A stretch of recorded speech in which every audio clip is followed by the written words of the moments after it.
vas a poder hacer un solo juego. Y pues te vas a tener que buscar un trabajo. Entonces, ¿por qué no plantear de una manera donde yo pueda vivir de esto? Donde lo pueda hacer de una manera consistente, que me genere ingresos y que yo pueda vivir de ello.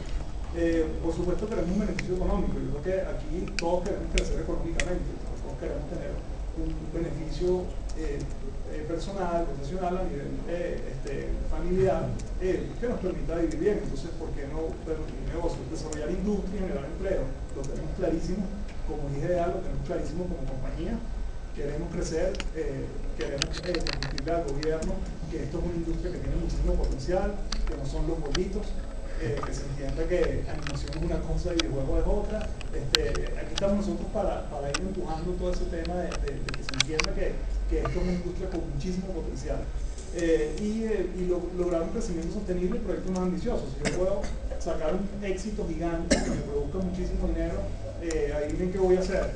Lo voy a volver a meter en hacer más videojuegos, ¿no? Esa es un poco la tendencia y el enfoque de todos los que estamos en esto. Aquí algo muy importante.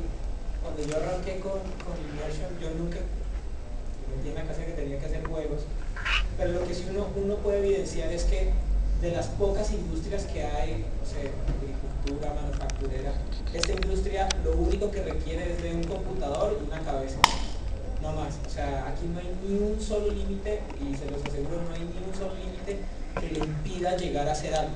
O sea, realmente lo que siempre dicen, el límite es uno, bla, bla, bla, pero eso es muy cierto, porque al final si uno tiene claras las ideas, o si no las tiene, uno busca la idea de superarla lo más rápido posible. Hace 10 años no era tan complejo conseguir información, ahora es muy fácil. Entonces es un tema de una oportunidad clarísima que genera dinero y que hay mucha gente que vivimos de eso. Bueno, un poco, a mí esto a veces me da un poco de risa porque la gente habla del tamaño de la industria, ¿no? Y el tamaño de la industria a nivel global para 2013 es de 76 billones de dólares, que eso en pesos, no sé ni leer ese número. 76 billones 800. ¿Cómo se le llama? ¿En bolívares? En indies. Perdón, yo no se me acuerdo. Bueno, es grande, es muy grande. Todos estamos de acuerdo que es muy grande. Sí, pero eso no digo, me da risa porque no nos dice nada. O sea, si alguien te dice, bueno, si yo lograra tener el 1%, ¿cómo? O sea, la cosa es cómo tú logras agarrar un pedacito de ese pie. Entonces, ¿cuáles son específicamente las oportunidades nuestras para generar ingresos en la industria de videojuegos? Y un poco, hicimos el ejercicio y llegamos a traer de nuevo. Esto no es un libro, no es la guía de hacer dinero con videojuegos, es totalmente basado en nuestra experiencia y lo que nosotros pensamos que es relevante para todos nosotros acá, ¿no?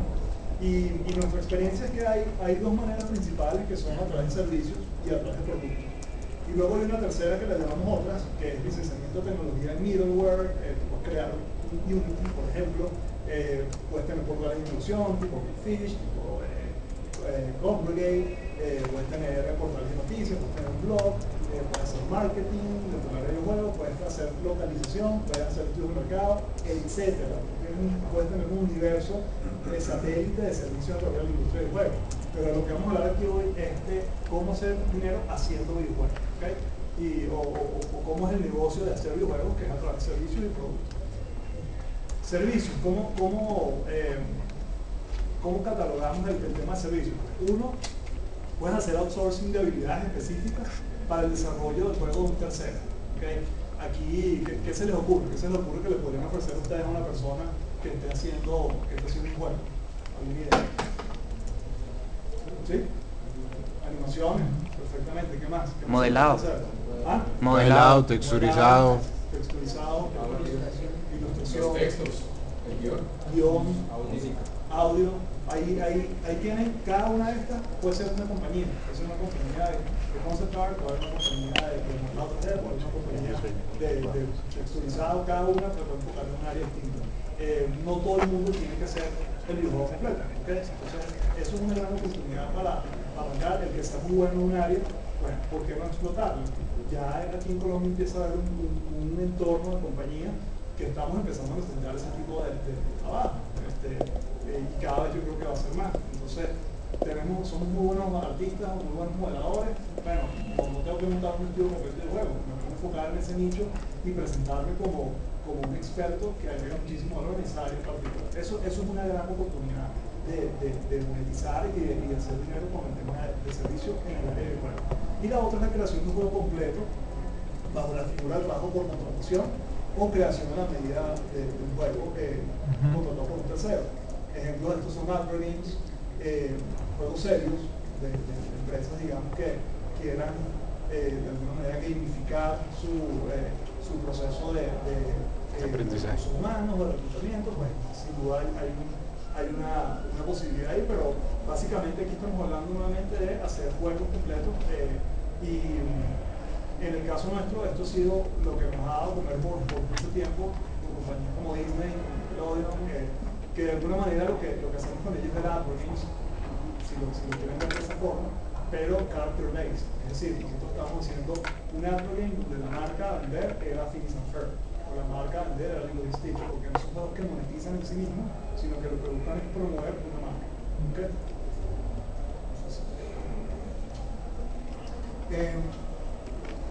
Ahorita un poco lo que tengo en el taller es los pros y contras basados en nuestra experiencia, ¿no? de proveer servicios. Yo he hablado ya un par de veces de esto y de hecho lo presenté en Colombia 3.0. ¿Quiénes han oído ya esto del tema de las ventajas y desventajas de proveer servicios?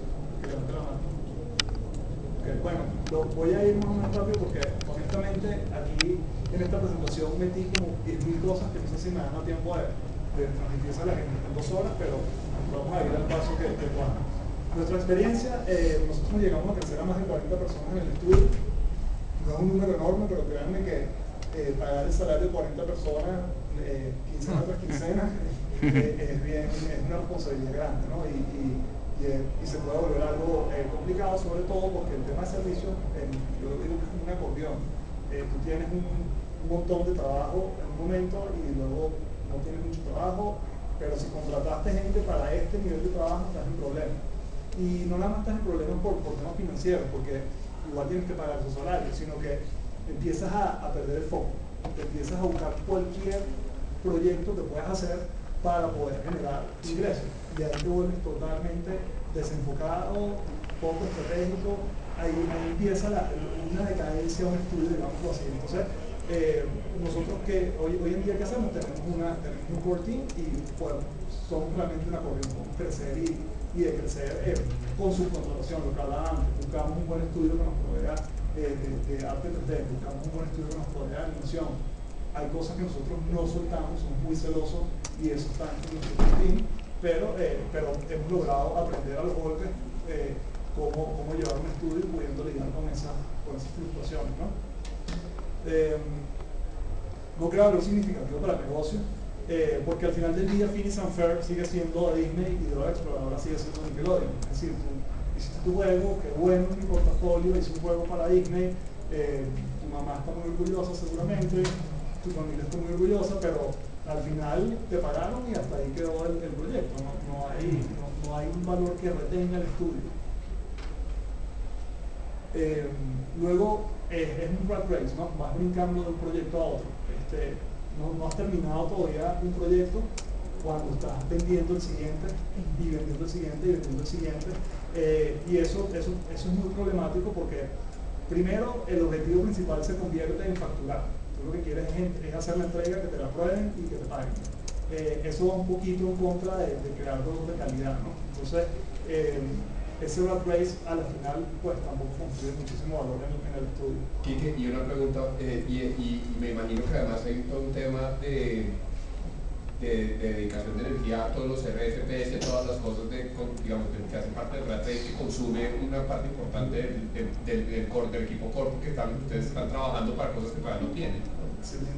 Excelente punto. Además porque la gente que sabe realmente cuánto se puede tomar un desarrollo, cuando se puede tomar el arte para un proyecto, un RFP. Un RFP es un request for proposal, es lo que te llega cuando Disney quiere hacer un juego. Cuando Disney quiere hacer un juego, te manda un RFP y se lo mandó a 20 estudios más. Entonces ahí empieza la carnicería de quién se gana el proyecto, ¿no?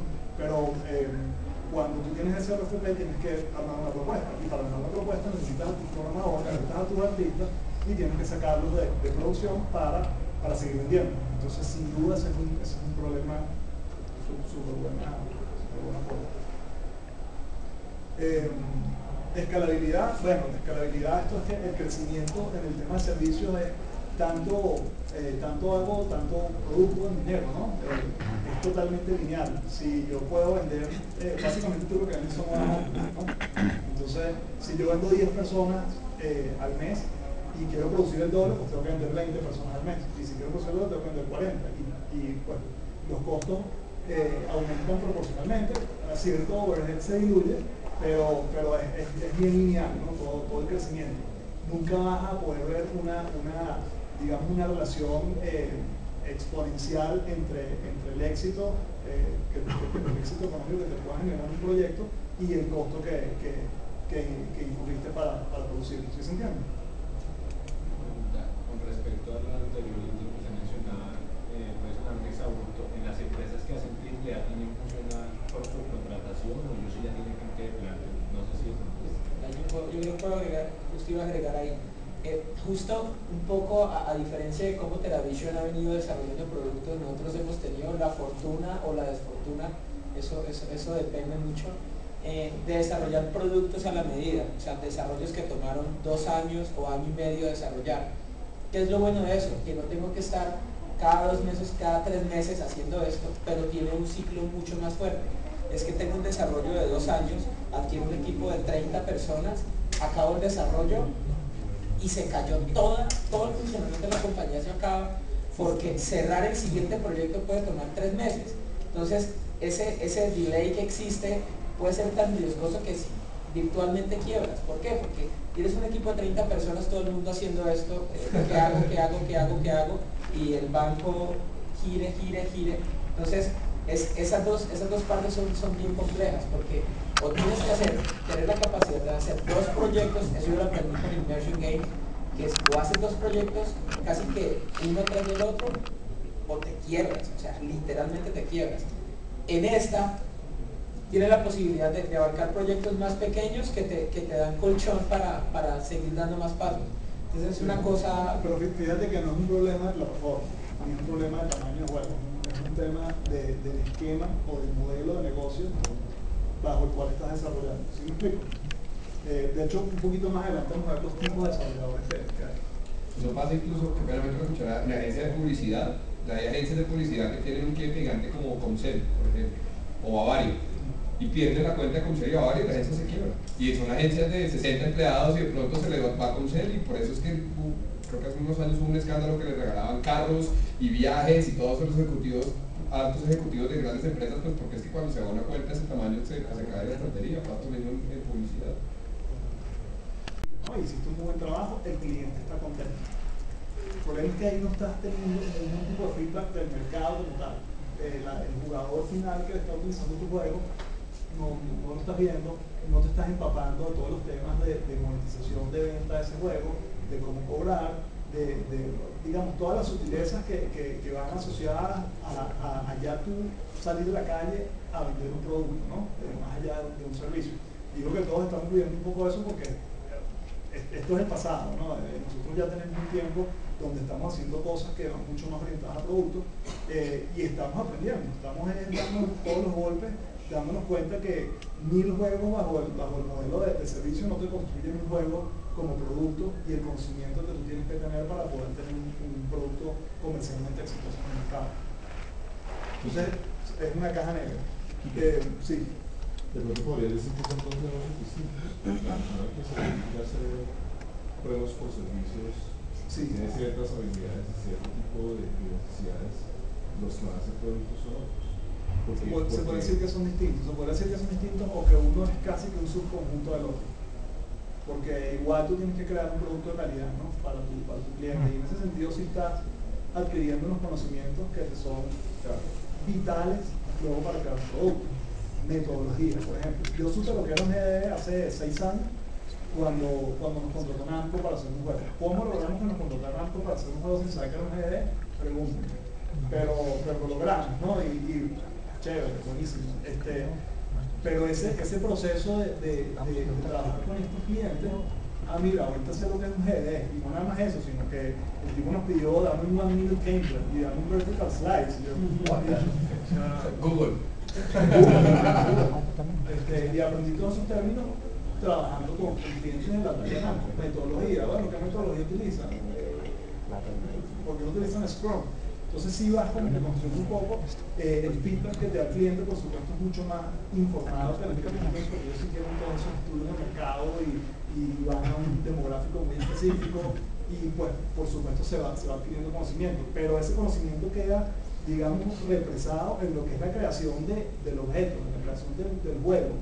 Ya después salir al marketplace a lograr las ventas de ese producto es donde entonces viene el siguiente paso. Yo sí lo veo un poco secuencial y más que divergente, ¿no? Pero voy a dar un paso atrás, y es, tú tuviste la oportunidad de trabajar con Namco, Atari, Disney, de pronto desde su punto de vista tienen muy claros los insumos necesarios para generar un buen producto, pero creo que aquí muchos de nosotros tuvimos que venir de más atrás y era hacer el jueguito a, no sé, a papas ricas.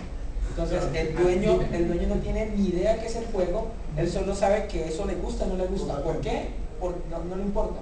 Entonces creo que ese punto es muy importante, como entender que hay servicios de distintos niveles y que uno siempre debe estar buscando ese cliente que lo nutra a uno para seguir dando pasos para arriba, y no al contrario, te quedas como Zoila, pues la que le hace todos los caprichos de este cliente y nunca realmente está subiendo de nivel, ni técnicamente ni artísticamente. Eso es muy importante. Perdón, y eso que ahora existe, eso es súper válido. O sea, yo trabajé en una agencia 6 años y llevo haciendo, sí, o sea, el juego de Cheetos y de no sé qué, y en esa época, digamos, no existían cosas como IGDA y no había con quién por lo menos validar conocimiento o echar cabeza o entender una cantidad de cosas, sino era el cliente que tenía menos idea que uno, y uno pues inventándose juegos a partir de lo que pues, veía o conocía de videojuegos. Pero si en este momento, digamos, ustedes están en una situación donde, y no por ser peyorativo ni nada, porque están haciendo el juego para Cheetos, Alpino, lo que sea, de todas formas existe un ecosistema ya donde pueden sentarse y hablar y conocer y tener información como qué es un GD, qué son estos talleres, qué son esta cantidad de cosas. Entonces de verdad aprovechenlo, pues, porque no todos tenemos la oportunidad de arrancar haciendo juegos para Namco, sino también a veces toca arrancar haciendo juegos para papas fritas. Bueno, eso me lleva a... Le pagan con papas. Pues digamos que lo que ustedes dicen es súper válido, pero ahí se me genera una duda, y es, pues normalmente uno está empezando a desarrollar y siempre busca que publishers, que gente que lo apoye y eso, pero entonces ¿es bueno o no es bueno buscar que los trabajos que uno pueda hacer como servicio sean para empresas grandes o no? Sí, no, es que para allá voy exactamente, fíjate. Okay. Con todo eso horrible que les dije ahorita, servicios es una manera excelente de comenzar, ¿no? Un primer juego, un juego que nosotros estamos haciendo outsourcing de arte.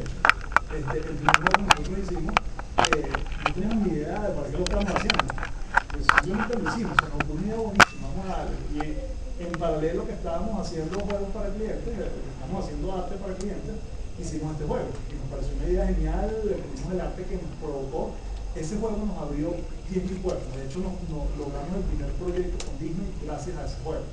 Entonces, lo que les quiero decir con eso es, no importa para quién se lo, no importa ni siquiera si saben para qué lo van a hacer bien, pero háganlo al mejor nivel posible. Claro. Si se lo tuvieran, hagan el ejercicio que se lo están mostrando al publisher que más les guste, a Ubisoft. El de Papas Ricas se lo van a mostrar al de Ubisoft. Pero bien hecho. Eso es clave, y sé que de pronto estoy adelantando, no solamente para servicios, a nosotros nos pasó con productos. Nosotros tratamos de hacer que Vampire Season fuera el mejor juego posible, que tuviera el mejor gameplay posible, las mejores cartas posibles y eso, y no se imaginan las puertas que eso abre ya el juego firmado por otros publishers, con otros publishers. Es una carta de presentación, o sea, todo lo que hagan de verdad se va a volver una carta de presentación de ustedes, porque allá la marca el estudio de ustedes, independientes si es de servicios o de productos.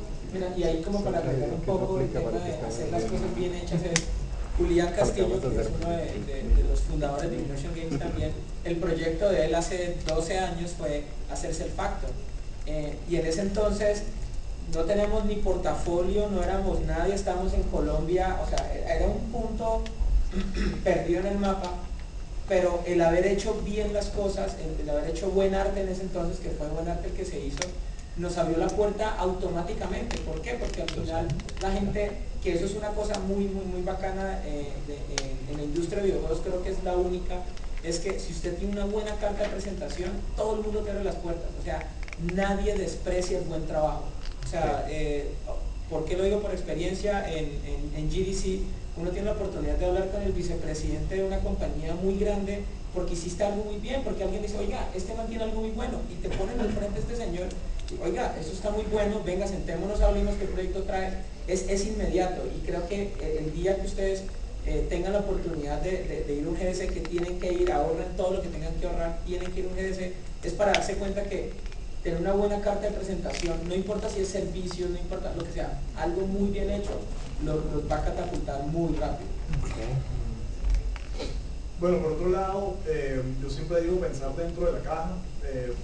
Siempre dan la caja adentro está vacía. Todo el mundo está fuera de la caja adentro está vacía. Hay que pensar dentro de la caja porque el tema de procesos y de seguimiento de todos estos documentos y de metodologías que les comentaba antes de ponerse demasiado creativos vamos a hacer un juego como Halo, pero mejor que Halo, porque lo vamos a hacer con tal y tal.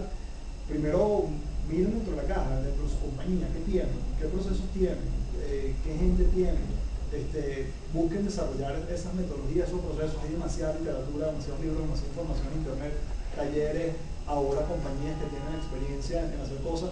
Busquen cómo mejorar como compañía, y eso lo pueden hacer a través de servicios. O sea, ustedes pueden perfectamente ir mejorando, ir adquiriendo buen talento, ir adquiriendo buenas prácticas haciendo proyectos bajo servicio. No esperen a empezar a hacer el super juego antes de empezar a ver dentro de la caja.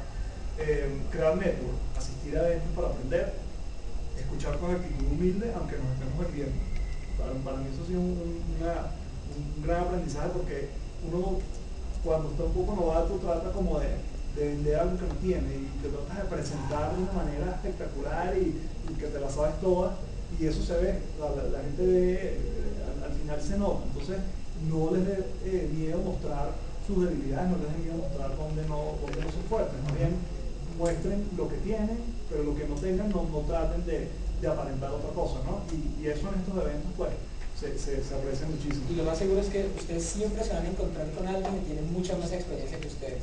Entonces intentar improvisar en algo que no estás muy seguro, él va a decir, oye, me estás improvisando, y ya se dañó la química, se acabó la conversación y chao. Eso es bien importante. Pero bueno, a través de servicios se puede crecer perfectamente el network, puedes lograr, quién sabe, de repente el juego que estás haciendo por servicio para Disney, mañana la persona con la que estás trabajando se convierte en el que te va a comprar un juego, un pitch que estás haciendo tuyo, o una propiedad que tú estás proponiendo.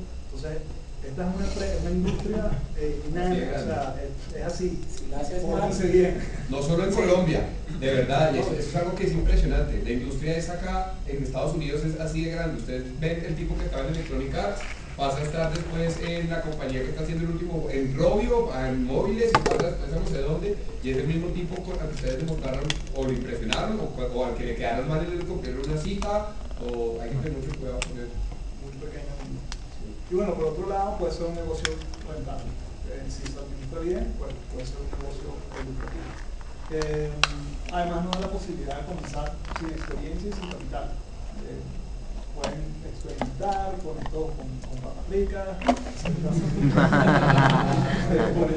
Pueden experimentar con papas ricas, no necesitan que alguien les dé dinero, porque es un tema de servicio. O sea, el dinero está entrando para hacer el juego, no hay un riesgo adicional.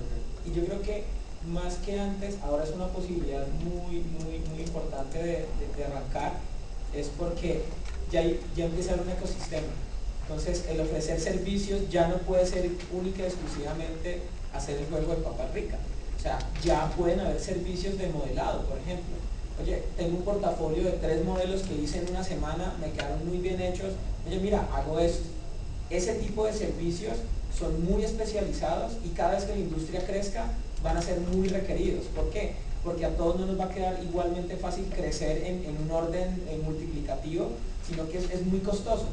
Pero si hay empresas especializadas que me dicen, oye, yo te entrego este modelo, mira que este lo hice en 3 semanas, te garantizo sobre 100% que te lo entrego, no sé, cada 2 días, bla, bla, eso de una los convierte en un proveedor de servicios, donde no va a ser una compañía, van a ser las 10, 40, 50 que ya hay en Colombia. Y eso nos va a ahorrar a todos muchísimo tiempo y al final todos vamos a ganar. Eso es muy, muy importante eso. Por otro lado, bueno, ¿dónde se debe networking? Hemos hablado mucho de eso, de salir a la calle, vender, presentarse, mostrar el estudio. ¿Cuáles son los lugares adecuados? Los verticales de la industria. Yo no soy muy amigo de ir a cosas tipo eventos muy horizontales como SIGGRAPH, por ejemplo. SIGGRAPH es buenísimo para la gente que está muy enfocada en temas de 3D, pero para mí como persona que está ofreciendo servicios en temas de videojuegos, yo prefiero ir a un GDC, por ejemplo. Entonces, enfóquense en eventos de videojuegos también. Si tienen un enfoque mucho más científico, pues asistan a estas otras conferencias, me parece también interesante. Aquí en Colombia está empezando a haber una movida muy buena con temas de videojuegos. Está AniGames, está Colombia 3.0. ¿Quiénes de aquí asistieron a Colombia 3.0 este año? AniGames. Bueno, les recomiendo que vayan siempre a todos esos eventos porque hay muchísimo que aprender. El nivel de gente que nos estamos trayendo ahora es muy elevado. No se imaginan el nivel de para los que fueron, no se lo imaginan, lo vieron, pero para los que fueron, gente del primer nivel de la industria del juego. Muy interesante asistir a estas cosas. Y ahí para agregar, el networking es más bien el networking, no, los espacios que se abren siempre son oportunidades de dejarse ver. O sea, si uno no se muestra, tranquilo, nadie lo va a buscar. O sea, no hay forma única, o sea, a no ser que te encuentres en un bus y tú haciendo, oye, usted hace eso, es la única forma, pero de resto es muy difícil que sin mostrar lo que hacen, alguien los vaya a buscar. Por ejemplo, afortunadamente ya existe el grupo de Game Design Colombia, el de IGDA, el de todos los grupos, ojalá haya 1000 grupos, pero ojalá todo el mundo esté metido en la mayor cantidad, es porque de hecho ha sido la forma más efectiva para conseguir recursos humanos. Pero también en el networking es muy fácil dejarse ver qué haces, qué intenciones tienes. Mira, hice este juego, hice esta otra cosa, hice este modelo, está bien hecho. ¿Crees que debería mejorar mi estilo y orientarlo a, no sé, a bootmapping, lo que sea? Escala muy rápido ese networking. Y como la industria es tan pequeña, es muy fácil encontrarlos, porque ¿qué día conocí un pelado que estaba haciendo esto y justo ahora necesito esto para este proyecto? Es muy rápido llegar a esa persona. Estos eventos no son nada económicos de asistir, sobre todo Game Connection, $5,000, $7,000 para una mesa, pero con la gente que es. ProExport está dando muy buen apoyo para este tipo de eventos, sobre todo ellos cubren el dios con los tickets y con las entradas para los eventos como tal. ¿Quién nos da información? Muchísimo que se pongan en contacto con Eduardo Rivera. Con Camilo, entonces. Con Camilo, con Eduardo Rivera. Aquí es importante el tema de portafolio. Es una cosa muy chévere que, porfa, el día que ustedes piensen ir a un evento de estos, tengan un buen portafolio. Porque lo que no puede pasar es, no, es que estoy buscando proyectos. Bueno, pero ¿qué has hecho? No, es que estoy ahí. O sea, eso rompe muchísimo la dinámica. Y un poco afecta incluso la percepción de la marca país que queremos construir, ¿no? Queremos mostrar productos de calidad, sin duda queremos mostrar productos de calidad, porque al final fue lo que ocurrió este año y el año pasado, y no sé si ustedes conocen una persona que se llama Lloyd Melnick. Él vendió su estudio a Playdom y bueno, es un tipo que le ha ido muy bien en la industria, y él escribió en su blog como reseña después del GS que una de las cosas que se llevaba al GS era que Colombia era lo escribió con perdón, eso como mucha gente se enfocó en eso, pero que Colombia era el siguiente gran jugador en el tema de los videojuegos a nivel global. Entonces, que una persona de esa talla diga eso, pues empieza a crear olas y empieza a atraer mucha atención hacia acá. Y eso es el resultado de haber mostrado, de haber hecho una selección de portafolios, como cuando un artista va a presentar su trabajo en una compañía, no enseña todo, enseña lo que él considera que lo deja mejor posicionado. Entonces, eso lo tenemos que entender. Aquí no se está hablando que unas compañías son mejores que otras, lo que se está hablando es que hay unas que tienen una trayectoria mayor que otras, y y que hay lugares para mostrar cada una de las compañías. Hay eventos donde vamos a aprender, hay otros eventos donde lo que queremos es mostrar, ¿cómo es que dicen? Pasar la novia por donde camina la novia. Hay un tema ahí que creo que hace parte de lo que vamos a tocar hoy, es el pitch, ¿no? Sí. Que es algo muy importante, no solamente, o sea, además de cuáles son las piezas que quiero mostrar, es cómo muestro yo esas piezas y también es chévere, digamos, dentro de todas las compañías hay personas que tienen muy buena fortaleza para exponer y para mostrar y se emocionan y muestran el arte y eso, y hay personas que son mejores en otras cosas, programando y creando el arte, por ejemplo. Entonces también es muy chévere entender dentro de la compañía y los socios que tienen ustedes o dentro de los empleados que tienen quién es mejor para mostrar ciertas cosas que otras. Bueno, preguntas sobre el modelo de servicios antes de pasar a productos. ¿Ya las hicieron? ¿Sí? ¿Todo claro? ¿Quiénes de aquí tienen la...? Generalmente, ¿cómo saben cuánto van a cobrar por cada proyecto? O sea, calculan costos y luego qué. Sí, primero calcular costos, ¿no? Pero que los costos consideren todo. No, estoy estirando. Que los costos consideren todo. Tienes que considerar el overhead, tienes que considerar el costo de oficina, los administradores. Una vez que ya tú logras tener un costo, digamos, por hora, que de cierta forma tienes que proyectarlo, ahí es donde se vuelve un poco tricky la cosa, porque si tú tienes 20 desarrolladores, pero nada más tienes ocupados 5, tú no le puedes clavar el costo de todos los otros 15 a un solo proyecto, ¿no? Pero es tu realidad. Entonces, hay un acto ahí de balance donde el tema del acordeón empieza a ser bien relevante, pero básicamente tú lo que haces es dividir el costo de todo el mundo, llegas a un costo por hora y luego entonces le metes un markup. Generalmente en todas las industrias lo que se hace es benchmarking, ¿no? Que es básicamente ver cuánto cuesta el producto al lado, porque si tú logras tener un costo muy reducido, ¿por qué lo vas a vender a 30% más si lo puedes vender 200% más, ¿no? Yendo en un extremo? Pero es entender en cuánto se venden esos servicios allá afuera, y eso te lo va dando la interacción con clientes, el estar observando, preguntarle gente de repente en Estados Unidos. Para nosotros fue una gran ventaja cuando entramos a ofrecer nuestro servicio a un costo mucho más bajo, porque estamos ubicados en este sitio en Venezuela, ahorita acá, y sin duda los costos acá son mucho más bajos que en Estados Unidos. Entonces, eso es una ventaja comparativa, pero no debe ser tu carta de presentación. Debe ser simplemente un beneficio interno que tú puedes tener como compañía. No nos queremos vender como baratos, ¿no? Es lo último que queremos transmitir. Hay una fórmula que a algunos les puede funcionar, a otros ojalá que no es: calcula cuánto tiempo te vas a demorar. El día que estés seguro de ese tiempo, multiplícalo por 3. Porque siempre va a pasar que si es primera vez que lo vas a hacer, muy seguramente te puedes equivocar y subestimar muchas tareas. Luego que multipliques por 3, calcula un presupuesto. Tú dices, necesito 5 personas y me cuestan 50 millones.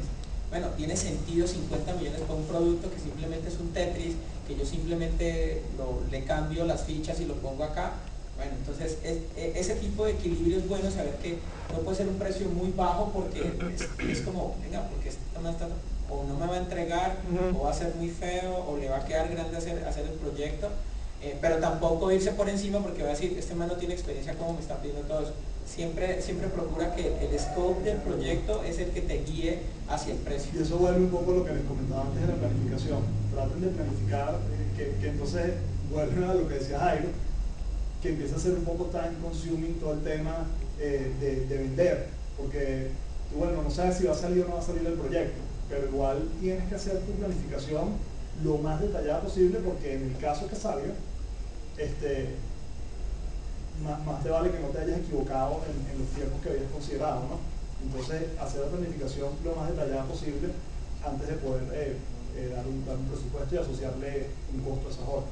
¿Qué tanto repeat business tiene el modelo de servicios en la industria? Depende. Nosotros hicimos como 8 o 9 juegos con Disney en un momento, de repente se perdieron, y ahorita estamos otra vez. Bueno, pero 9 juegos sí es una serie larga. Sí, es bastante. Porque hay un tema también sobre cobrar barato, y es que una vez uno cobra barato para siempre. Entonces, una vez se dice la mentira, Claro, no hay... por ganarme el cliente cobro baratico, entonces si usted me cobró 80 pesos, por eso me sigue cobrando 80 pesos. Eso sí es un bajazo mental que eso cambia más de adelante. Ese también hay un problema, por ejemplo, para los estudiantes. O sea, a veces muchos no llegan a la empresa, sino que llegan a buscar al estudiante, y el estudiante le ofrece una cantidad y cree que es mucho, cuando le están dando la cabeza. En Medellín se presenta, a mí me pasó que llegaron a buscar a un estudiante, le ofrecían 5 millones y se cortó el juego. El muchacho se desprestó. ¿Para hacer los juegos él completos todo? Sí, para él buscar a la gente a hacerlo. Para un muchacho que está acostumbrado a trabajar por ahí. Pero es que eso no es responsable. No, él me dijo que no, pero es que la cosa es que tampoco la industria o la gente que está buscando no está educada de cuánto vale de verdad esto, ellos no saben. Entonces, ¿cómo hacemos nosotros para controlar eso y medir?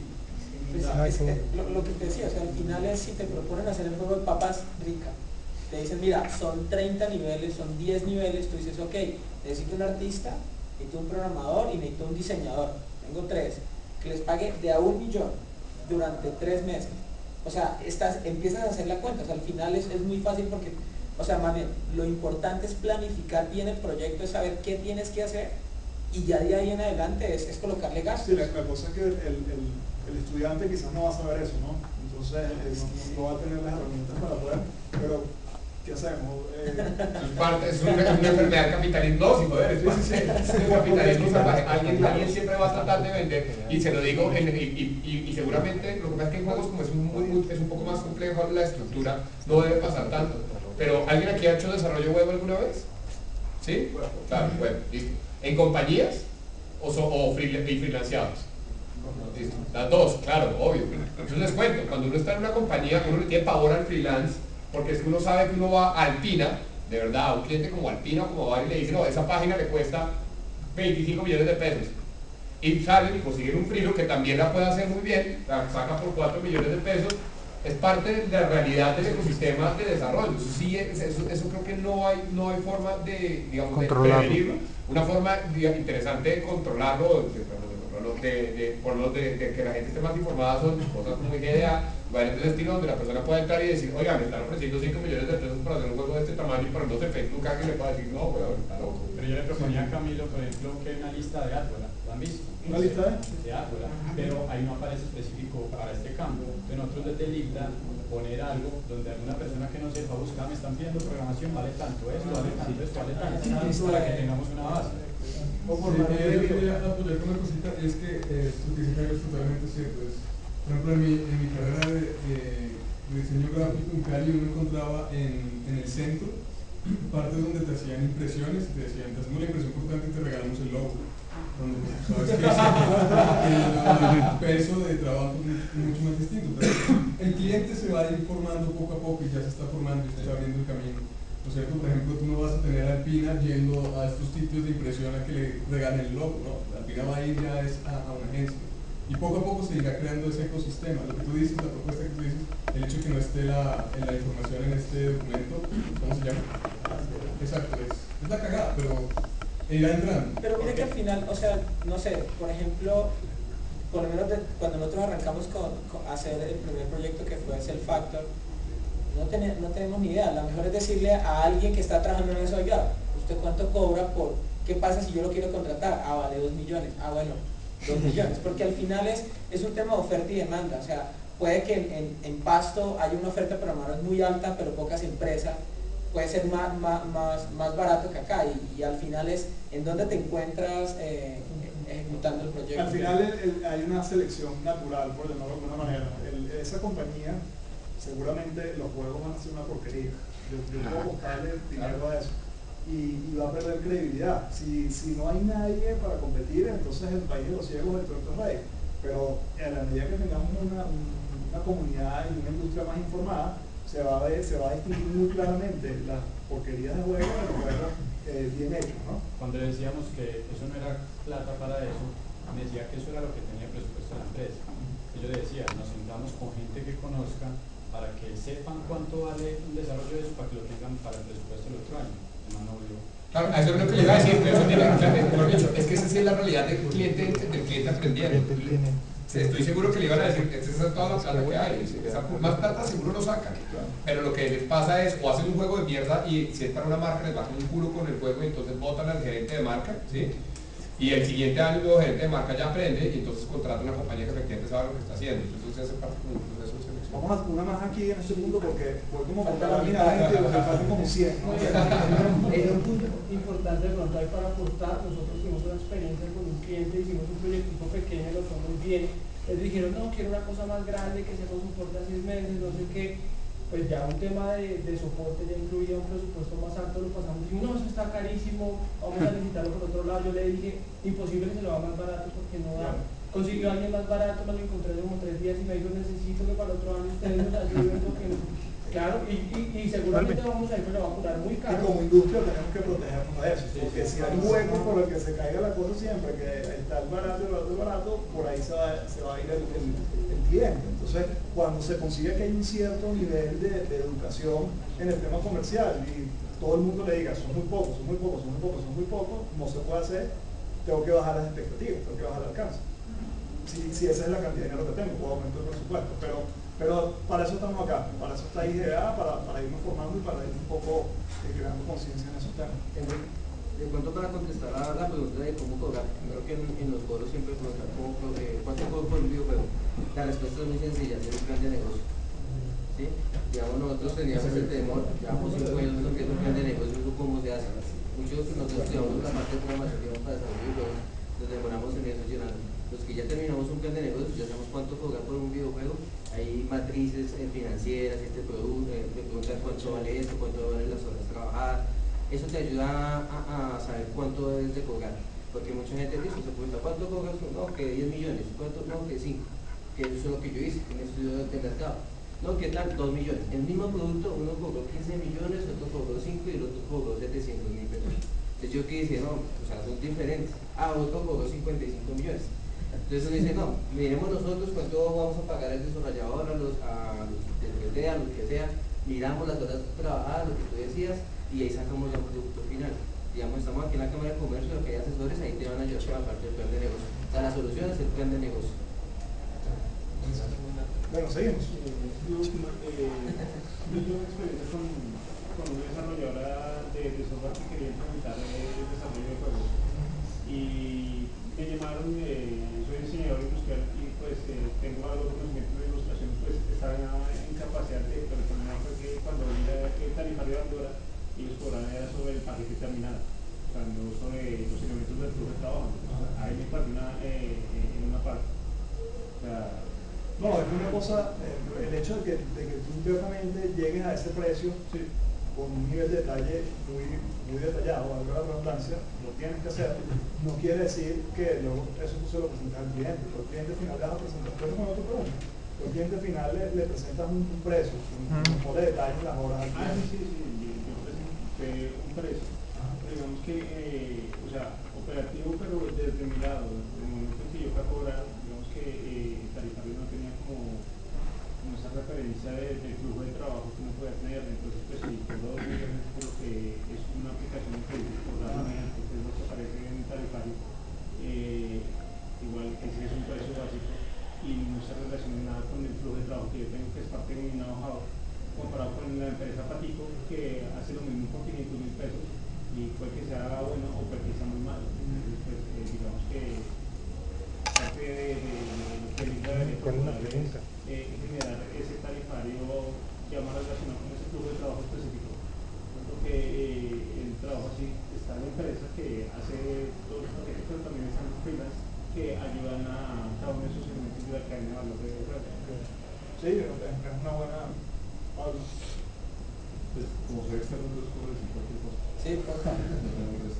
Pero me parece muy difícil estandarizar precios. O sea, uno puede comprar el iPhone o el que venden en la China, que harán muy probablemente en el mismo lugar y con otro sistema operativo, lo que uno quiera, y a la tercera parte del precio. O sea, lo importante es que estemos nosotros educados en términos de cuál es el negocio y empecemos a educar al comprador. O sea, como tú lo ves y como lo está mostrando, pues esta idea de tener servicios al principio es una forma de crecer. En el país hay mucha gente que quiere hacer videojuegos porque les parece chévere tener de papas ricas, tener el juego al lado del producto y pues eso va a ser una oportunidad para todos, pero ellos no saben qué es eso, no saben qué desarrollar y no saben cuánto cuesta. Y mientras todos nosotros no sepamos y no seamos el estudiante que nos deslumbramos con los 2 millones, no sepamos qué es el desarrollo y qué es lo que implica hacerlo, no va a ser fácil. Va a ser difícil que con esos 2 millones este señor tenga algo que mostrar en un portafolio. Nosotros tenemos que ser conscientes que tenemos que mostrar un portafolio, pero no cobremos 2 millones.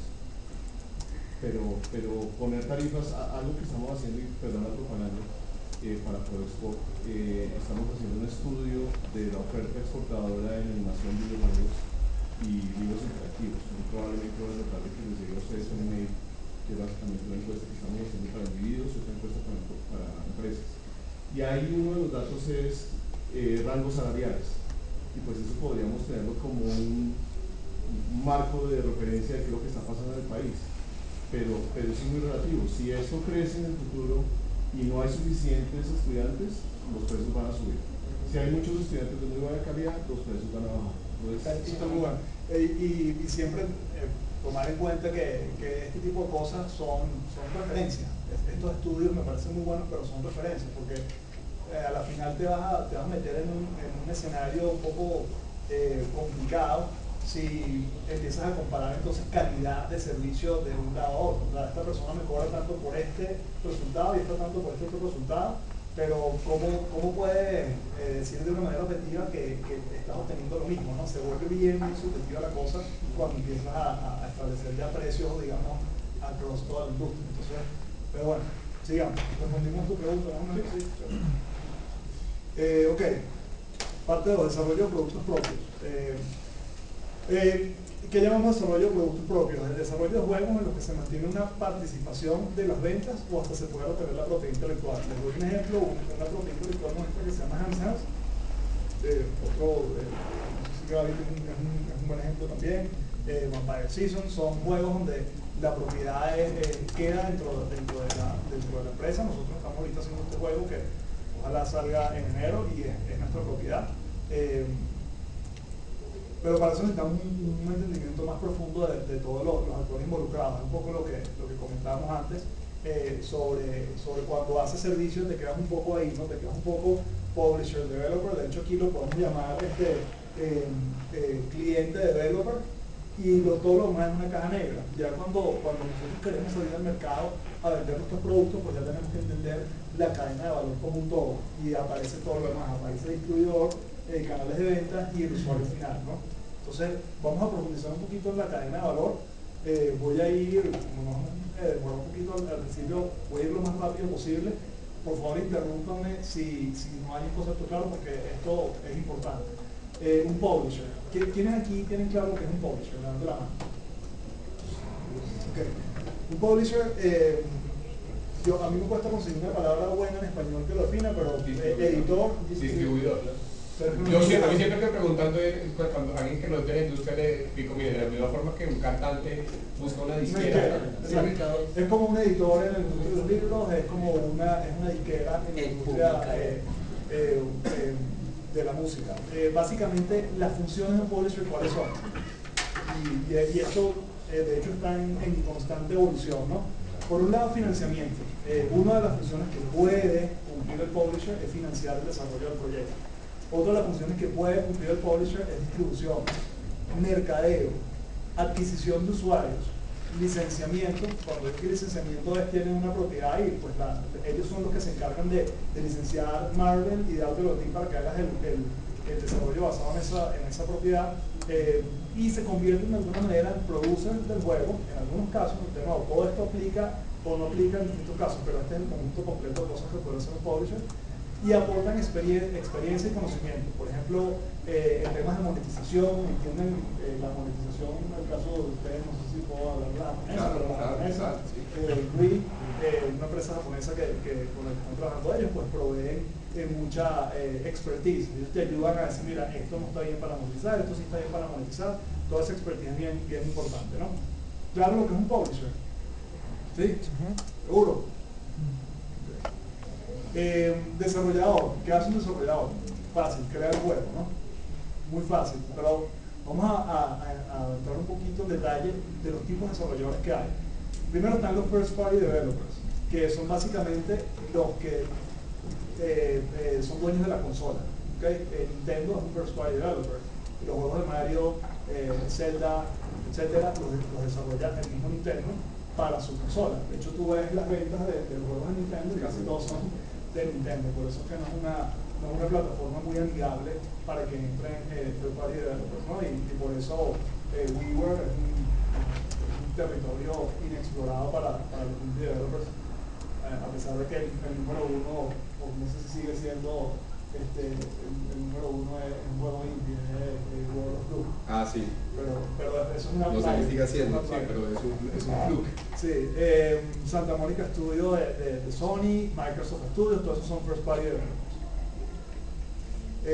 Third party developer, pues básicamente todas las personas todas las compañías que no son, digamos, que no pertenecen a la misma compañía de la consola y que de alguna manera son financiados por un publisher para una o varias plataformas, y el desarrollador queda con una participación de las ventas. Ese es el típico deal que hay entre un third party developer y un publisher. El publisher te da dinero para hacer el desarrollo, o te daba el dinero para hacer el desarrollo, y se encarga de todas las demás cosas que vimos allá arriba. Algunos ejemplos cuáles son: THQ, Activision, Konami, son publishers que financian a desarrolladores third party. Claro lo que es un third party. ¿Quién me puede decir la diferencia entre un first party y un third party? No, en móviles que no estaba ahí. Nadie me puede decir cuál es la diferencia entre un first party y un third party. Entonces, no El first party es dueño de la consola. Ok, perfecto. ¿Y cómo se financia el third party? Publisher. Bien. Lo que nos lleva entonces a los indie developers. Los indie developers básicamente son estudios que no dependen de una consola ni de un publisher para financiar sus desarrollos. Básicamente un desarrollador independiente. Algunos casos son Apple, Valve, por ejemplo, autofinancian su propio desarrollo. No quiere decir que ellos son los que necesariamente tienen que poner la plata, pero no van a través de un publisher. ¿Okay? Entonces, bueno, third party versus indie, ya lo expliqué. Básicamente el third party utiliza a un publisher, el indie no.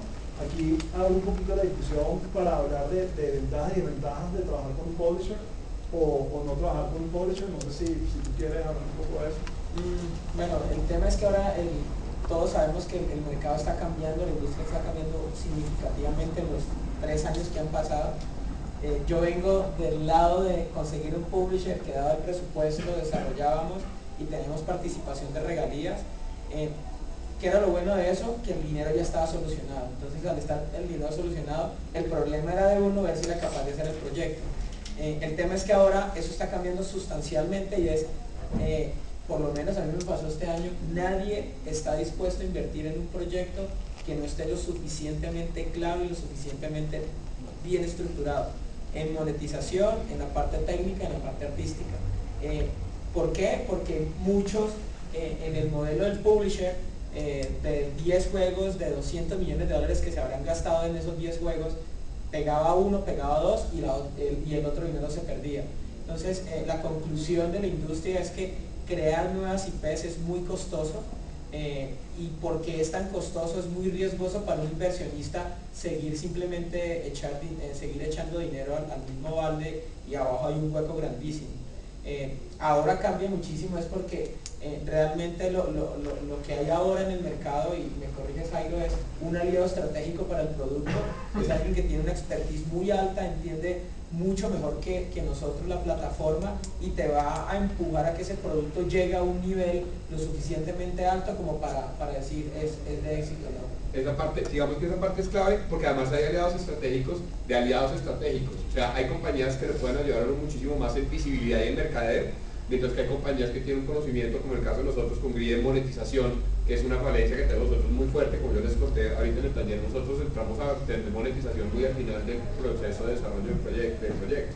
Entonces también hay que entender muy bien cuál es el aliado estratégico que yo necesito realmente para poder llevar el juego hasta donde lo quiero llevar. Pero definitivamente ese es el modelo, y aparte de la expertise que puede proveer, también hay que entender muy bien cuánto plata o qué pedazo de mi juego quiero entregar yo a cambio de esa expertise, ¿no? Porque también hay todos los modelos de todos los sabores y colores que uno quiera. Hay modelos donde se quedan con la IP, por ejemplo, cosa que yo nunca recomendaría si es un producto de uno, ¿sí? pero pues, digamos que eso se entrega a cambio de otras cosas.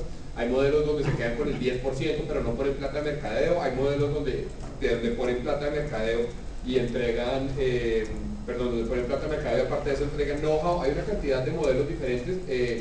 Nosotros inicialmente creíamos que lo que más necesitábamos era plata de mercadeo y nos pasó a nosotros. No sé si eso es algo que se repita en el futuro, pero realmente no necesitábamos eso. Si necesitábamos era lograr que el juego hiciera plata. Porque la única forma de meterle plata a mercadeo es que el juego realmente sea lo suficientemente rentable para que tenga sentido seguir invirtiendo en la adquisición de usuarios. Entonces, eso también es un cambio de modelo que digamos es un poco diferente a lo que era antes la forma de publicidad tradicional, incluso de comunicación tradicional, y hace que entonces haya un cambio en el tipo de partner al cual yo me le mido. Brinqué a esta lámina porque ya estamos hablando de esto y es básicamente la evolución del rol del publisher, ¿no? Una de las cosas importantísimas es que ya es casi inexistente funding para desarrollo. Hoy en día llegarle a un publisher simplemente con un GDE, con una idea, con un pitch y que el publisher ponga el dinero para hacer desarrollo, creo que la experiencia de todos nosotros es que ya eso prácticamente no ocurre. Épocas felices. Épocas felices. Y en Hollywood pasa lo mismo, ¿no? Con las películas, pues por eso sale Resident Evil 6 y saldrá Tekken contra Marvel, contra Street Fighter, o sea, y seguramente es una tendencia que vamos a seguir viendo porque como digo Ibar, están en estos momentos muy cuidadosos con la creación de nuevas empresas. ¿Cuál es lo que sí trae el publisher? Es básicamente un tema de adquisición de usuarios. Cuando hablamos de adquisición de usuarios es cómo, ya el juego está allá afuera, cómo hacer para atraer jugadores a ese juego, ¿no? Suena sencillo, pero hay muchísimas maneras y es toda una ciencia el tema de adquisición de usuarios. Hoy en día uno de los grandes valores que aporta un publisher, como el caso de Gree, es capitalizar sobre la base de usuarios existentes. Lo llaman cross promotion. Ya tengo a Zynga, por ejemplo, se le hace muy fácil porque ya tienen 350 millones de jugadores mensuales hoy en día. Y si lanzan un nuevo juego, pues es bastante sencillo adquirir usuarios para ese nuevo juego, porque ya tienes una base de 350 millones de personas que están jugando tu juego. Pero es de ellos, ¿no? Si uno quiere entrar a ese mercado, ya... Eso Zynga es, olvídalo. Y adquisición de usuario, en el caso de juegos móviles de iOS, esto me lo comentó una persona de Sixway, son alrededor de $200,000 que ellos presupuestan para temas de adquisición de usuarios, ¿no? De comprar usuarios como tal. Ya para un juego y esto estamos hablando del low end, ¿no? O sea, al menos eso es lo que hay que gastarse para tener una adquisición de usuarios decente. Y una de las cosas que me comentaba esta persona es que para que un juego llegue a la parte alta de la cartelera, del chart de ventas en iOS, se le tiene que meter plata. No hay otra manera que llegue allá arriba o es mucho más complicada. Para que se mantenga allá arriba y luego haga dinero, pues el juego tiene que ser bueno. Entonces hay una distinción bien profunda, ¿no? Que llegue arriba es un tema económico, que se mantenga arriba y luego haga plata es un tema de calidad del juego y de que esté bien planteado toda la economía del juego. Hay una vaina que cuando yo no entendía que era adquisición de usuarios, uno cree que uno se va a la calle, le da $10 juegue mi hijo porque necesito que juegue mi juego. Esto, como lo entendí yo, es una nueva forma de mercadeo, básicamente. Existen muchos canales para adquirir esos usuarios. Básicamente es exponer ese juego de una u otra forma para que alguien lo descargue. Es básicamente eso. O sea, no se imaginen que en el banco hay una cuenta, todo el mundo se le gira un cheque si juega el juego, sino hay mecanismos como el de Tapjoy. Hay muchos mecanismos para adquirir esos usuarios. Llevado a web, ya que hay tanta gente que trabaja en web, es bastante parecido al modelo web ¿alguien ha hecho Google AdWords aquí? ¿Han manejado anuncios en Google o algo alguna vez? ¿Sí? Listo, pues. Es como poner pautas, ponen banners dentro de juegos, entonces la gente toca el banner y entonces se instala uno el juego, entonces se llama un usuario adquirido, entonces uno paga por instalación. Entonces también hay modelos donde uno paga por impresión, entonces por cada 1000 veces que imprimen mi banner en los juegos que tienen Tapjoy metido, entonces yo pago tanta cantidad de plata, etcétera, y esa es la forma en la que uno termina haciendo juegos. Al final sí es un modelo de publicidad, pero es un modelo de publicidad sobre efectividad, lo que hace que cambie a los modelos tradicionales donde uno lo único que quería era número de vistas y volumen. ¿Sí? De hecho, eso específicamente que hablas, Jairo, lo llaman compra de usuarios. Ahí sí estás comprando usuarios porque estás diciendo cuánto estoy dispuesto yo a pagar por un usuario $1 por usuario. Ok, eso es un número importantísimo que tú tienes que considerar en todo tu modelo de negocio cuando vayas a elaborar tus números del juego. Compra de usuario, porque con estas pautas, cuando la gente hace clic, definitivamente tienes que pagar algo. Entonces, hay un tema de compra de usuario y hay un tema de adquisición de usuario a través de adquisición orgánica, que ya es la adquisición que te viene o por temas virales del mismo juego, o simplemente por exposición, por PR, porque salió en una revista, o la misma exposición que le da a estar arriba en la tabla, en el chart. Cuando tú abres iTunes y ves los 10 primeros juegos, tú dices, yo voy a jugar el primero, el segundo, el tercero. Entonces, el éxito del juego trae más éxito y es una adquisición de usuarios orgánica. Distribuidor, ya hablamos de distribuidores en el contexto físico, porque realmente en el contexto digital empieza a perder sentido la distribución como tal. ¿No crees que eso desaparezca, la distribución física? No. Para Blockbuster no. Yo no, o sea, como para ediciones de coleccionistas, por ejemplo, que vienen con el libro y yo no me atrevo a hacer ese tipo de predicciones porque la radio la están matando de que sea una predicción. El mismo concepto de premia no va a permitir que eso sea. Generalmente simplemente mutan, se transforman. Yo no sé, los libros físicos tampoco han desaparecido. Hay una tendencia clara, el Borders quebró, ¿cómo se llama? Blockbuster quebró. Están disminuyendo las ventas a nivel mundial. Hay una tendencia que vaya a desaparecer o no vaya a desaparecer, quién sabe. Yo no me atrevo a hacer una predicción de ese tamaño, pero hay una tendencia clara y eso es algo objetivo, que es que está disminuyendo el tema de distribución física. ¿Por qué? Costos de empaque, envío, espacio físico en las tiendas y dificultad de penetrar en mercados más pequeños. La distribución física no toma ventaja de lo que llaman el long tail, que es básicamente lo que sí es muy bueno el tema de distribución digital, que es que, digamos, la parte roja de esta gráfica son todos los juegos súper exitosos. Toda la parte amarilla de la gráfica son juegos que no son muy exitosos, que venden poquito volumen, pero cuando tú sumas el área de toda esta parte, en algunas industrias es incluso más grande que lo que puedes sumar en la parte exitosa. Entonces, eso se da muy bien en la parte digital, porque si tú sacas un juego y vendiste 5 copias, por supuesto para el developer es una porquería, pero para Apple es buenísimo, ¿no? Porque ellos están cobrando el 30% de esos 5. Cuando sumas todos los juegos en el mundo que venden solo 5 copias, 10 copias, 100 copias, tienes el long tail. Entonces, a nivel de distribución, y ahí les puedo recomendar un libro si les interesa el tema, se llama The Long Tail, de Chris Anderson, que es el editor de Fast Company. Eso es algo interesante en el tema de distribución digital, ¿no? Otra cosa interesante es que los indies pueden publicar sus propios juegos, es decir, y aquí es donde digo, la distribución como tal, como actividad, sí creo que desaparece, creo no, definitivamente desaparece en el ámbito digital, porque ya no tienes que ir al retail a llevar el juego, simplemente boom, lo montaste en el App Store, boom, lo montaste en XBLA y ahí se empezó a vender. Empieza a perder un poco la relevancia del distribuidor como tal. Tienes posibilidad de distribuir a escala global y capacidad de actualizar el contenido continuamente, cosa que ha creado todo este gran fenómeno de los juegos free to play, que prácticamente son juegos como servicio. Solo vamos a ver la parte de monetización.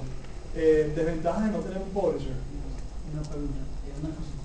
En esa parte de distribución, cuando, digamos, ahorita Steam lanzó un programa que se llama Greenlight, sí. Y los developers lanzan ahí para que la comunidad entienda esa parte es, o sea, digamos, es buena hacerla para uno como developer. Como developer. O sea, para empezar, para entrar en ese mercado, digamos, de ganar dinero. Bueno, lo de Greenlight es bien nuevo, ¿no? Y de repente lo que logró Valve con esa iniciativa es democratizar la selección de los juegos que van a Steam, porque tú en el App Store montas lo que sea, y Apple tiene unas políticas, pero el juego bueno es malo, lo puedes montar. En Steam no, en Steam hay un filtro. Que es la gente, no, claro, no un pero antes era Steam. Sí, antes era más, hasta hacer Greenlight es relativamente nuevo, tiene 2 meses. Sí, no tiene casi nada. Entonces, que Greenlight a la larga vaya a ser bueno o malo, yo apostaría que va a ser bueno, porque es el fenómeno del Kickstarter. O sea, tú estás involucrando a la comunidad incluso antes de que salga el juego. La gente se siente partícipe de esa selección del juego y eso tiene que ser positivo luego para el éxito del juego. Yo creo que el propósito real detrás de eso además es evitar lo que vas a hablar tú ahorita, y es que el problema que tiene en este momento la distribución indie, digamos, y salir uno a presentar las cosas al mundo, es que hay demasiado contenido. Entonces es obviamente una consecuencia más natural de abrirle las puertas a todo el mundo, que todo el mundo pueda publicar, y Greenlight me parece que lo que busca es que haya una oferta grande de contenido, pero que eso esté filtrado y que no pase como en Apple, que la calidad del juego, digamos, no importa, pero que tiene que cumplir simplemente unos requerimientos técnicos, que no tenga porno y que no tenga... Ya todavía está dando una porrita, desventajas de lanzar un juego con un publisher. Bueno, aquí ya hablamos un poco de las ventajas, y un poco para hilar la idea. El hecho de tú tener el App Store afuera y que tú mismo puedas lanzar el juego no quiere decir que puedas vivir sin un publisher, porque te faltan los $200,000 para adquisición de usuarios, ¿no? Que son bastante significativos. Pero ¿cuáles son las desventajas? Por supuesto, van a tener menos ingresos recurrentes, menos que si el juego fuese tuyo nada más, pero también fuese exitoso, cosa que me parece que es un statement medio falso, ¿no? Porque a la final, si tú lanzas un juego al App Store y logras tener el 100% de 5 ventas, yo quiero tener el 15% de millones de ventas, ¿no? Entonces, ese es un punto que quizás no es muy fuerte como debilidad. Mayor dificultad de conseguir lealtad de los usuarios por el estudio para futuros juegos. Esto sí me parece clave, vital, y hay que buscar una manera de resolverlo como desarrolladores independientes, que es no estás creando comunidad.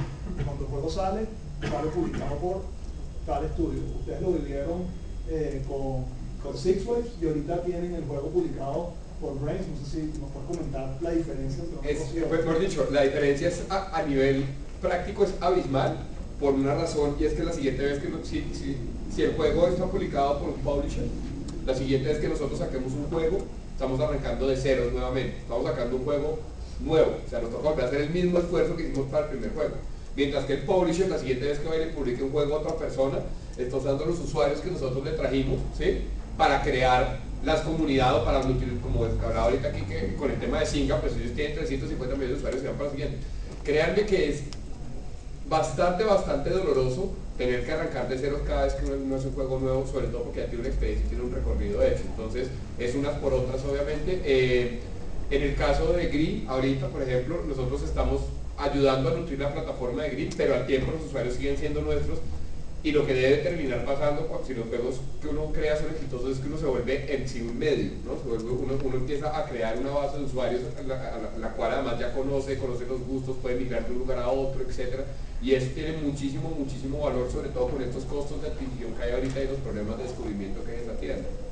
Bueno, John Kimmich, que es una persona súper exitosa en la industria, estuvo aquí hace 2 semanas en Colombia 3.0, y toda su charla fue enfocada a creación de comunidad. Y una de las cosas que a mí me abrió los ojos en esa dirección fue que él decía que la única manera de construir valor en la compañía no es a través de creación de propiedad intelectual, que es donde nosotros hemos estado muy enfocados siempre, sino también a través de creación de comunidad, y por todas las cosas que decías ahí. Entonces, no descuidar este aspecto acá, que es tener ese pool de usuarios que ya tienen cierta fidelidad hacia tu marca para nuevos lanzamientos.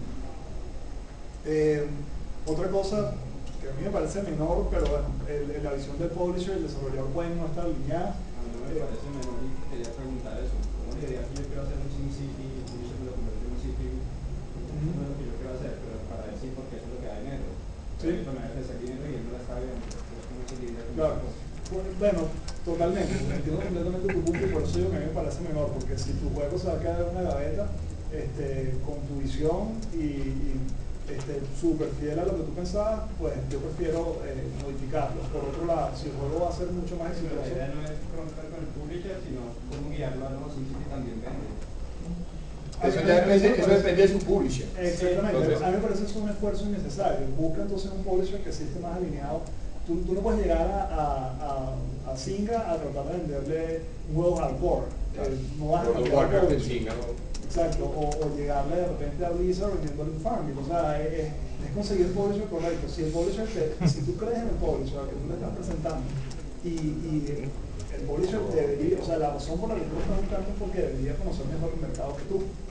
Si conoces mejor el mercado que tú, yo creo que uno como desarrollador tiene que estar abierto a ese tipo de de feedback siempre y cuando sean pensados, bien argumentados y aporten al producto. Sí, hay que ver un poco también como es una relación, es un noviazgo. Entonces, si son afines se van a unir.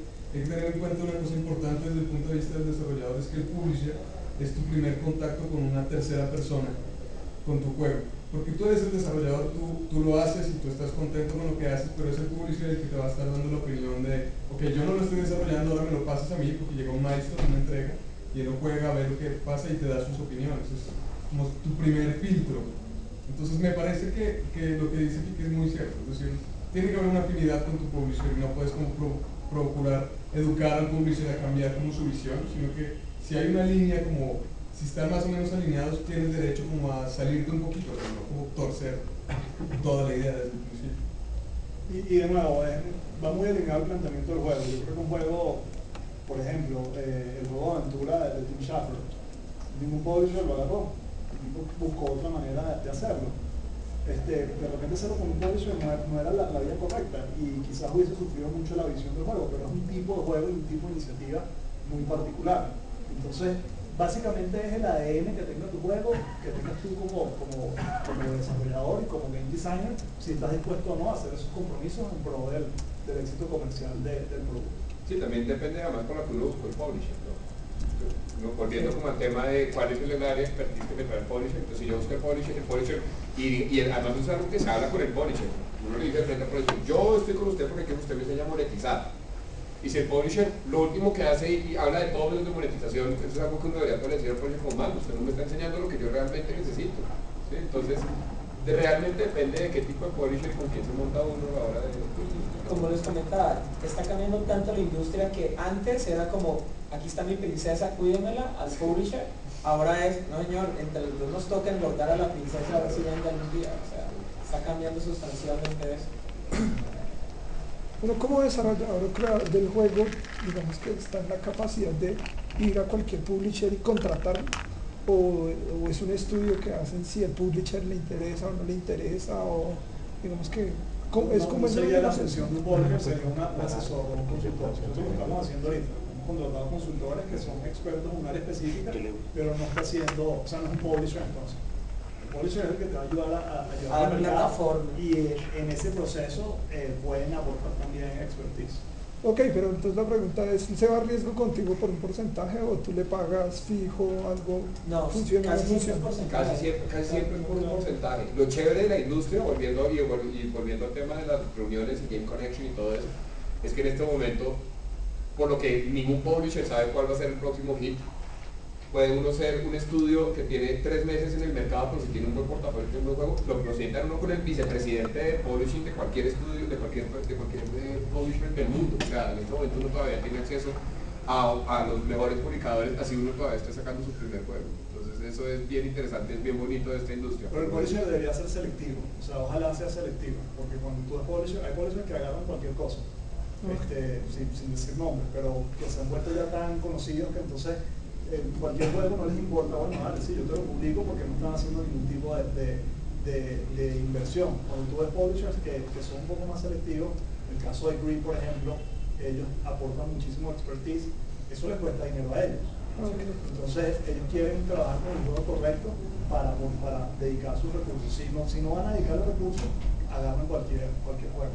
Claro que yo decía de la plata. O sea, hay publishers que ponen plata en un montón, publishers que realmente están dispuestos a meterse con el producto, ya son menos, y ahí sí hay una diferencia grande, y es que el publisher que pone la plata, eso es como tratando de botar una pelota y a ver si queda orbitando alrededor del planeta, y si no vuelve a saber del publisher. Entonces hay que tener mucho cuidado con el que solamente pone plata en la mesa porque... Bueno, algunos publishers en el entorno móvil, y digo móvil porque es, de nuevo, hablando de mi experiencia, nuestra experiencia es con los que más hemos trabajado. Igual ha trabajado con otro tipo de publishers también, pero aquí nos estamos enfocando como mucho en el tema de distribución digital y móvil, ¿no? Algunos chilingos, Six Waves, Nintimoco, Wii, Activision, Konami, hay muchísimos más, pero esto ya lo hablamos. Yendo al tema de Steam, estamos hablando ahorita entonces de canales de venta, ¿no? Para llevar el hilo un poco de la cosa, estamos ubicados en la parte de la cadena de valor de Sales Channel. Aquí tenemos Steam, no me voy a meter en los números, ya hablamos de Greenlight, tenemos el App Store, tenemos Google Play, aquí quizás sí valga la pena hacer un pequeño paréntesis con juegos Android. Los juegos Android, yo diría que hay que observarlo. Nosotros particularmente como compañía hemos estado muy enfocados en iOS. No hemos observado muchísimo Android y ahorita nos estamos empezando a meter porque está ganando participación de mercado pero a una velocidad increíble. Una cosa importante a considerar en Android es que la piratería es infinita y los juegos Pay to Own, que lo vamos a ver ahorita en la parte de monetización, no funcionan en Android. Tienen que ser juegos que monetizan con transacciones virtuales. Y la altísima fragmentación que existe en la plataforma de dispositivos. Son demasiados dispositivos Android y hay que considerar hacer porting para que funcione bien el juego que tú hagas en cada uno de esos juegos. Cada uno de esos dispositivos. Es la distribución de la plataforma y el desarrollador. No es menos, es 70-30. 70% de la plataforma, perdón, 70% del desarrollador, 30% de la plataforma. Igual que en Apple, ya se ha convertido prácticamente en estándar. End user, aquí este es un punto demasiado clave y me gustaría profundizarlo lo más que podamos. Es muy clave definir para quién se está desarrollando el juego. Los jugadores tienen comportamientos y gustos muy diferentes. Y si bien hay un tema demográfico, de hacer diseño enfocado en demográfico, para qué edad, para qué sexo, etcétera, etcétera, es incluso más importante identificar el tipo de jugador al que va tu juego. Y les voy a hablar un poquito más de eso ahorita. Lo de la creación de comunidad, pues ya lo hablamos, ¿no?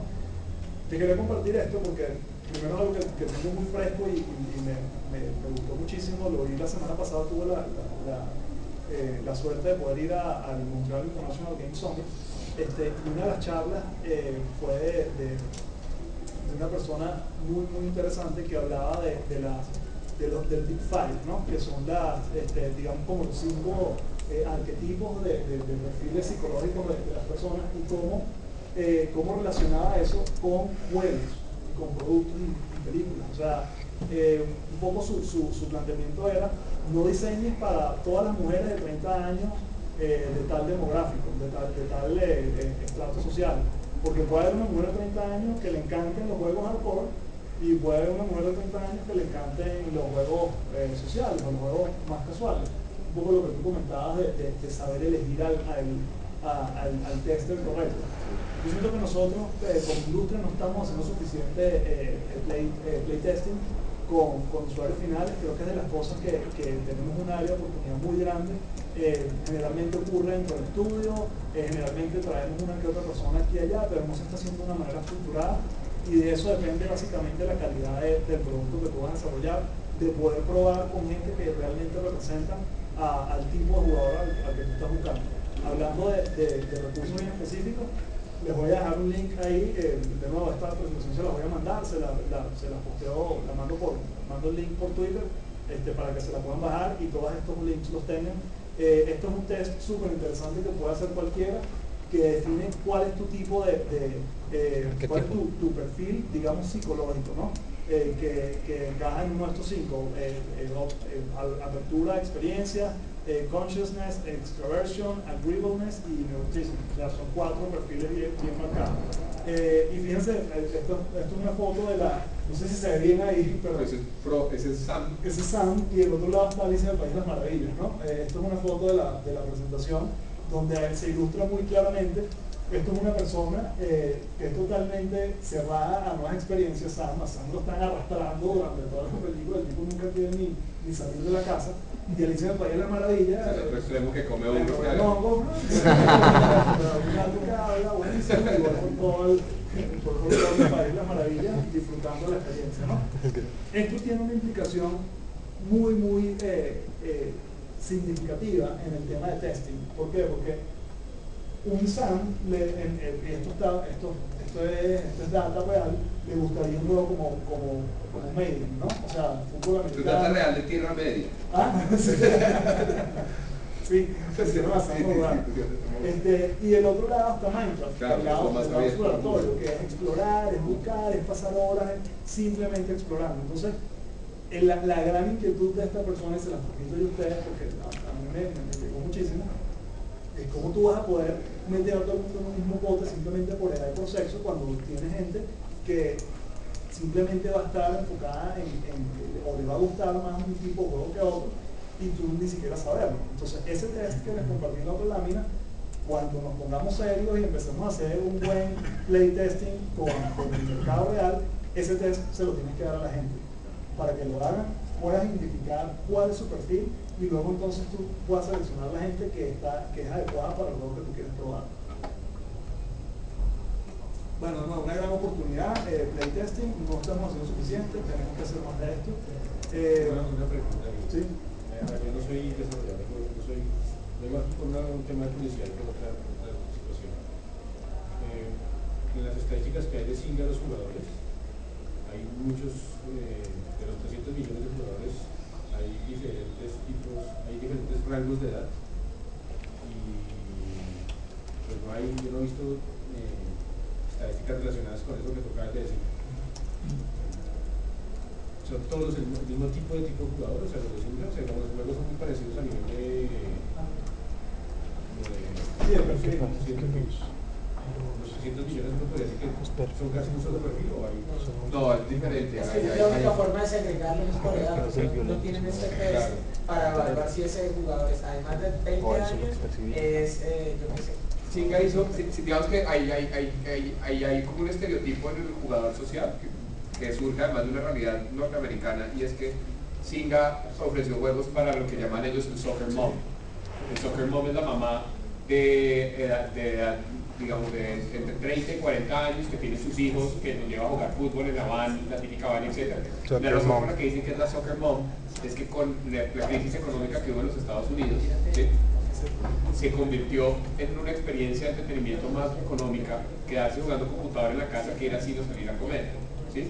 Entonces estas mamás que se quedaban ahora en la casa encerradas y no tenían cómo salir a tomarse un trago con las amigas o tomarse un café, etcétera, empezaron a recibir entretenimiento a partir de estos juegos y les era mucho más barato gastarse $5 en un juego o $1 o $10 que salir al cine y después ir a comer y después no sé qué. Entonces digamos que fue un resultado también como un poco de la economía de guerra que hubo en esas casas de clase media norteamericana y alcanzaron a estereotipar un poco a la soccer mom, ¿no?, a la mamá que llevaba sus chinos y eso, porque era la audiencia que además estaba más tiempo permanentemente frente al computador y que además consumía redes sociales también con altos tiempos de consumo. Pero yo no sé si eso sea en este momento todavía la realidad para Zynga, no creo, ¿verdad? No. Creo que en este momento casi hombres, o sea, creo que es como 54% mujeres y 42% hombres. Sí, hay una tendencia y hay cuando rangos de edad muy variados. O sea, ya los podemos. Pero sí se inclina más hacia cierta edad. Por los altos. O sea, tú no vas a ver muchos niños de 12, 15 años jugando. No, es como de 16 para arriba. Cuando ya están como las relaciones sociales son más importantes. Y además también por un tema, y es que esa gente ya puede pagar. Es muy raro que uno encuentre, hemos dicho, un niño de 12 años con una tarjeta de crédito a los papás listo para pagar. Entonces normalmente pues también es otra razón por la que la demográfica está un poco hacia arriba en esos casos. Y es porque pues, para poder hacer transacciones y eso necesita tener una tarjeta de crédito. Bueno, tenemos una situación aquí. Faltan como 1000 láminas. Estamos hablando todavía de contexto de negocio y no hemos ni siquiera llegado a monetización, porque la dinámica me parece que ha sido excelente. O sea, hemos estado atendiendo las preguntas, que creo que es la idea y el espíritu de lo que se quiere hacer acá. Pero ¿qué quieren? Vamos a hacer unos trozos tipo green light. ¿Qué hacemos? Porque ahorita viendo una charla interesantísima sobre el pitch de Julián, yo creo que esto no lo deberíamos matear porque la parte de monetización es súper importante.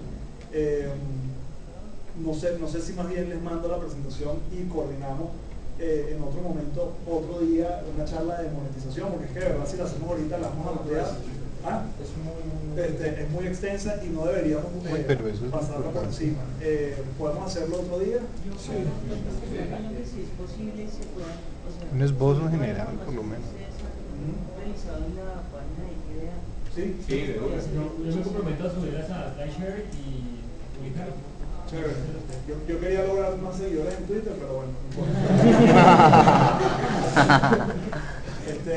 Listo, entonces vamos a cerrar con este tema de contexto de negocio. Igual creo que creo que al nivel que llegamos me parece que fue chévere, creo que pudimos hablar de varios temas bien interesantes, íbamos a hablar de crowdfunding, etcétera, etcétera. Luego monetización, lo montamos en la página de IDEA y bueno, reorganizamos a ver si otro día hacemos una dedicada a monetización, porque creo que además ese tema y que se extiende, ¿no? Sí, y es bien importante, de verdad, si vinieron a esto, no se pierdan el de monetización, que es como lo que cierra todo. Realmente. Sí, o sea, no hay nada importante sino la monetización. Eso es lo que permite seguir soñando. ¿Cuál es mi intención? Mi intención es que una de las cosas que más he aprendido y que me tocó aprender de buena o de mala forma era que uno nunca tiene el tiempo suficiente para contar todo lo que tiene que decirle a alguien que acabo de conocer. Generalmente uno tiene 5 minutos, 10 minutos por mucho, y aquí viene el concepto este del elevator pitch. Pero me gustaría mucho que aprendan que generalmente siempre que uno tiene un proyecto, hay una empresa detrás, siempre. O sea, siempre esa persona que tú le estás postulando, mira, es que esta es mi grandiosa idea, esa persona siempre se va a preguntar quién va a hacer esa idea. Entonces, yo simplemente voy a hacer la presentación de efecto por si, yo creo que puede servir de mucho para ustedes, simplemente para que agilicen mucho esa presentación, es muy importante, porque, bueno, como les digo, siempre tienen muy poco tiempo. Entonces, mi nombre es Eibar Rojas, soy gerente de Efecto Studios. Efecto Studios es una compañía que tiene una trayectoria de alrededor de unos 10 años. Tenemos mucha experiencia en desarrollo de videojuegos en consola. Hemos desarrollado 2 proyectos retail para Xbox y PlayStation 3 y un juego digital. Hemos desarrollado varias propiedades, un par de desarrollos de propiedad nuestra. Se llamó Self Factor, el último proyecto se llamó Gravity. Este último proyecto lo compartimos, se desarrolló en coproducción con Televisa, y somos muy buenos desarrollando propiedad intelectual, desde la concepción hasta el desarrollo completo del proyecto. Actualmente nuestro equipo tiene 6 programadores, 4 creativos, 5 artistas, 5 administrativos, un manager y uno de negocios. Este equipo suma alrededor de 10 años de experiencia variable. Los proyectos que hemos desarrollado, este fue uno de los últimos proyectos que desarrollamos, que se llamó Lucha Libre, con Immersion Games, un proyecto retail para PlayStation 3 y para Xbox, con un publisher mexicano. Este proyecto tuvo un proceso de desarrollo de alrededor de 2 años, desde la concepción hasta la salida a las calles. Este proyecto ya es un proyecto que se desarrolló con Efecto Studios, que se llama Gravity. Es un proyecto que de primera mano nos fue muy bien, porque en 2 meses y medio alcanzamos 460,000 descargas, que fue algo muy bien logrado. El tema monetización fue algo que nos pegó muy fuerte, pero se generó un muy buen impacto y quedamos muy contentos con el alcance que logramos. Este fue un proyecto que se desarrolló más o menos en 5 meses, 5 personas. Acá hay unos charts del proyecto. Entonces, cuando la hice eran 400,000 descargas, llevamos un poco más.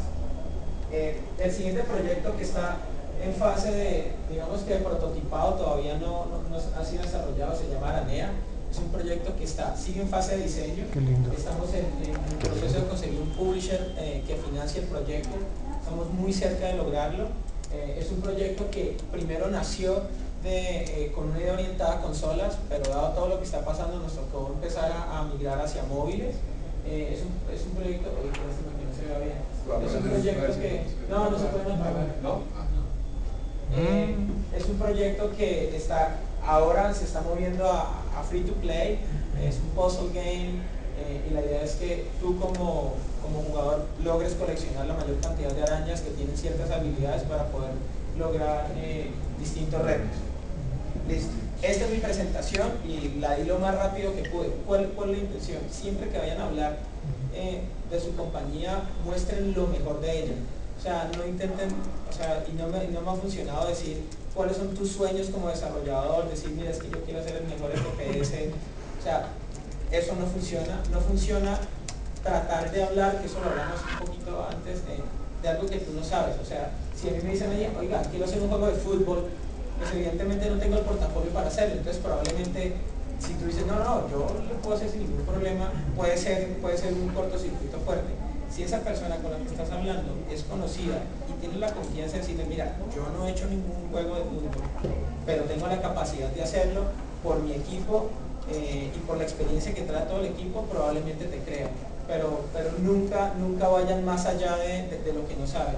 Otra cosa que es muy puntual y es muy efectiva es, siempre que hablen de un proyecto, digan cuánto tiempo y cuántas personas. Eso siempre se lo van a preguntar porque ellos quieren tener certeza de, con esa calidad, cuánto tiempo y cuántas personas, y de una te están haciendo la cuenta matemática de, ok, si ese me le pongo un proyecto de un año, más o menos me va a costar 1.000, 2.000, 4.000, lo que sea. Eso es muy importante. Yo sé que muchos de ustedes están arrancando y tienen estructuras de empresa pequeña. Lo que les recomiendo es siempre que cuando salgan a vender, a maletear un proyecto, traten de mostrar una estructura de empresa. Porque si tú eres el gerente, pero también el mensajero, pero también el que programa, pero también el que texturiza, lo primero que te van a decir, bueno, ¿y si te enfermas, qué pasa? Se cierra la compañía. Es muy interesante. Yo sé que arrancando es muy difícil tener una secretaria, un mensajero o lo que sea, pero en cierto punto hay que saber venderse bien, porque si no, de una te bloquean el negocio. Y la otra cosa que a mí me costó 2 años más o menos, inglés.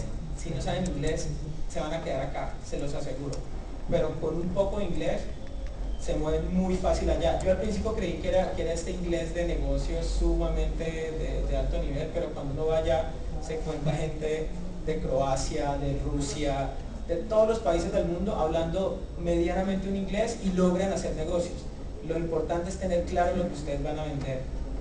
Y lo otro es, por favor, ahorren para un GDC o ahorren para un Casual Connect. Es muy importante eso, porque cuando uno se queda acá, pierde mucha percepción de industria por fuera. Afuera todo el mundo está dando pasos agigantados y nosotros estamos tratando de seguirles el ritmo. Yendo a estas ferias les ahorra uno mucho tiempo de entendimiento. Ya, eso es. Ahora sí, ya.